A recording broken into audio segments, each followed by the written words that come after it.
right? And let's say CPU power is going to be CPU is going to be 3.0 gigahertz. So what you can do in virtual environments is you can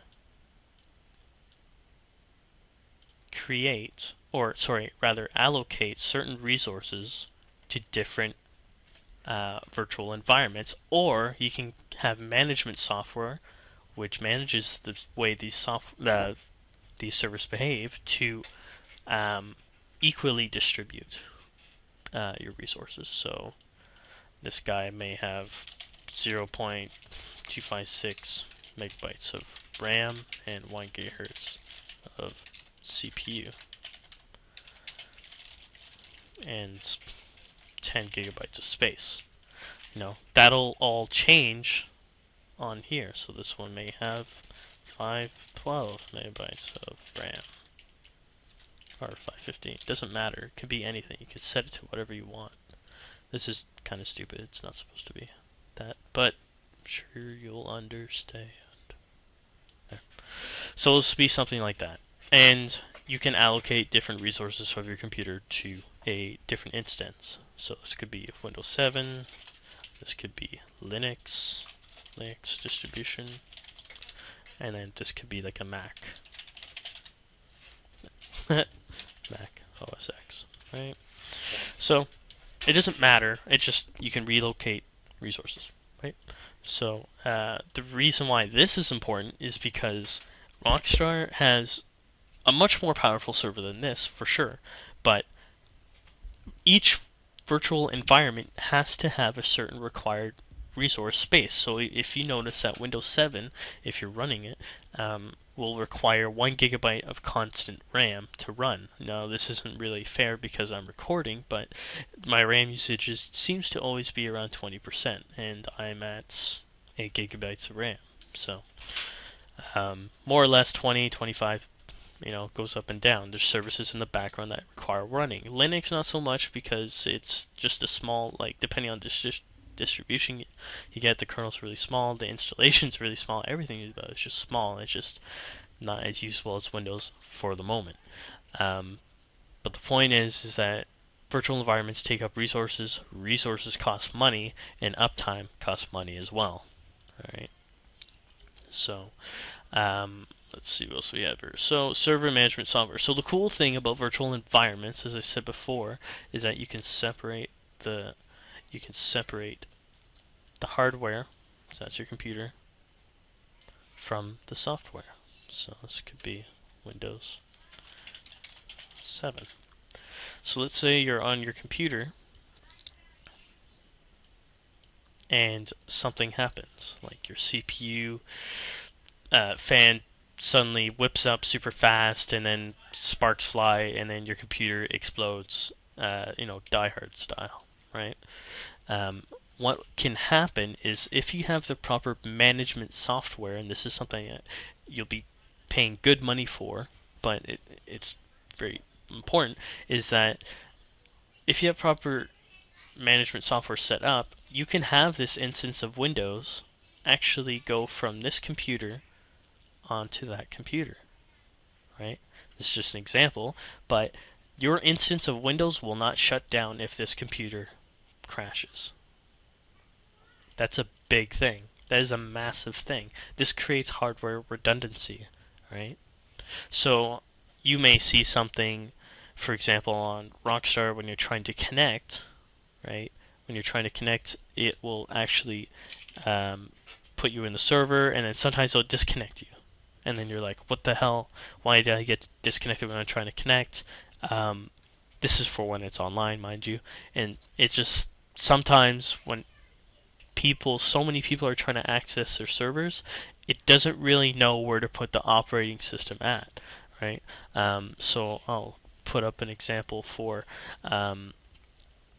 what's it called? Here we go. For something called hosted instances, right? Sorry.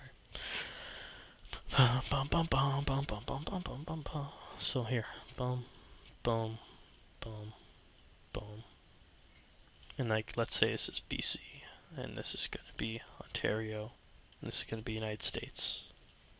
West Coast, East Coast, right?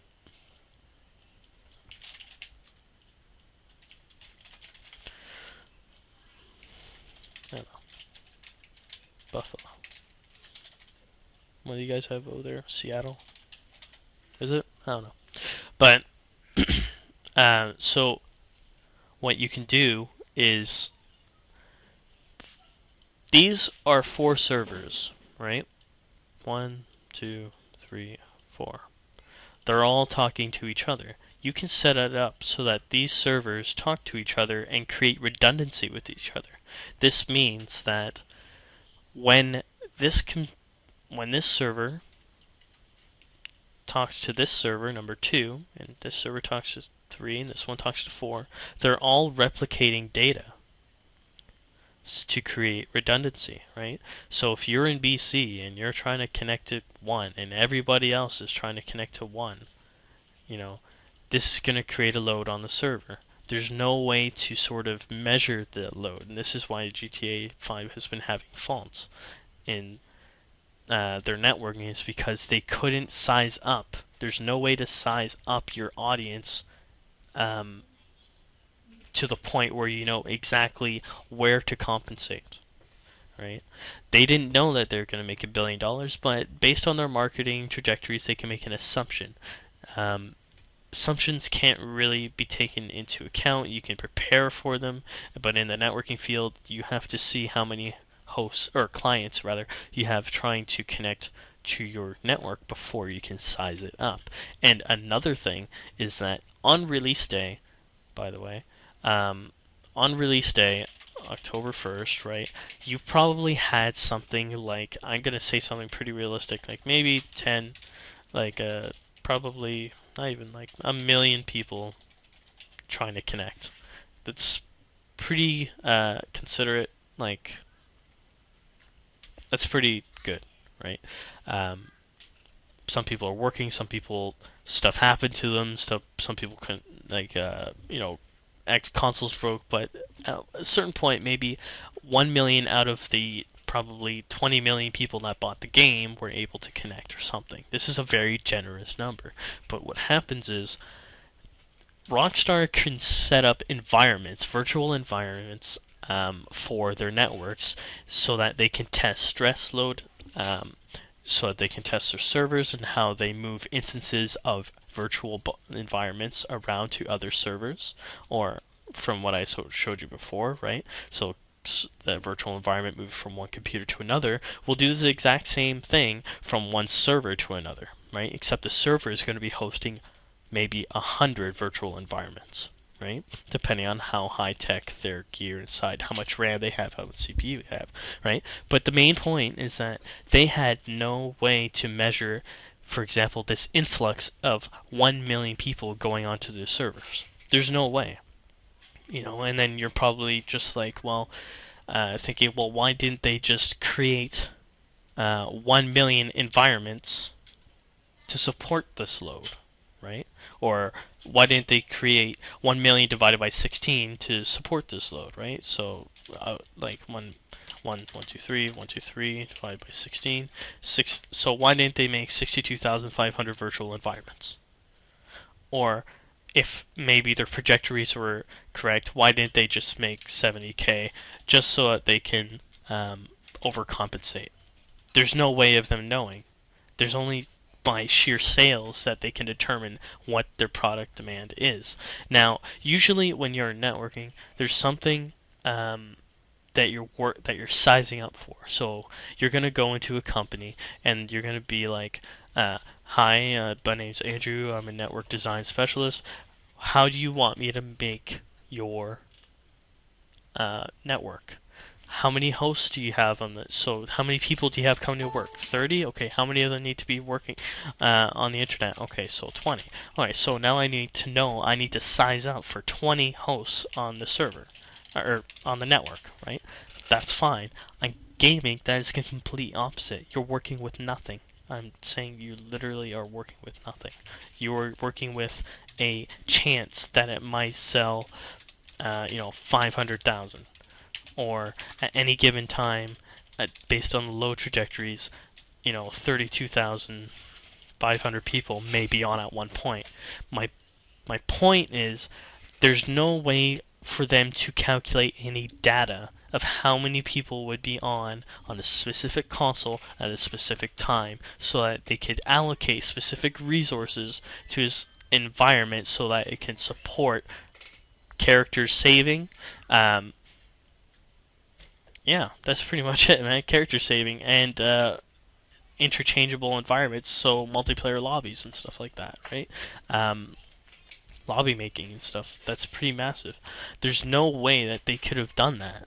It's it's like it's like you're saying, let's say, you're a pizza store owner, right? And then there's gonna be a big opening, right? And you need me to prepare pizzas, right?